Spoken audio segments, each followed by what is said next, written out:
Vegetable dosa খুবই healthy আর tasty একটা recipe. এর জন্য উড়দ ডাল আর ধোসা রাইস 1:1 হিসেবে নিয়ে 12 ঘন্টা ভেজানোর পর একটা স্মুথ পেস্ট বানিয়ে নিয়েছিলাম। এরপর কিছু ভেজিটেবলস টুকরো টুকরো করে কেটে নিয়েছিলাম। তারপর গ্যাসের মধ্যে একটা ফ্রাই প্যান বসিয়ে একটু সাদা তেল দিয়ে তার মধ্যে সর্ষে দিয়ে এই টুকরো টুকরো ছোট ছোট টুকরো করা ভেজিটেবলসগুলো এক এক করে দিয়ে হালকা করে ভেজে নিয়েছিলাম।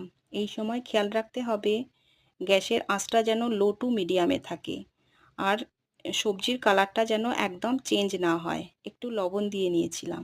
এরপর যে ব্যাটারটা বানিয়েছিলাম তার মধ্যে ধনিয়া পাউডার, জিরা পাউডার, রেড চিলি পাউডার, একটু লবণ দিয়ে খুব ভালো করে মিশিয়ে নিয়েছিলাম।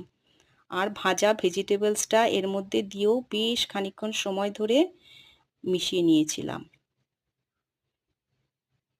এরপর গ্যাসের মধ্যে একটা ফ্রাই প্যান বসিয়ে একটু অয়েল ব্রাশ করে নিয়েছিলাম।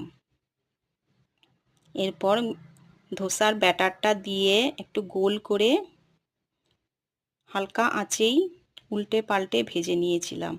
এই সময় একটু অয়েল ব্রাশ করে নিতে হবে।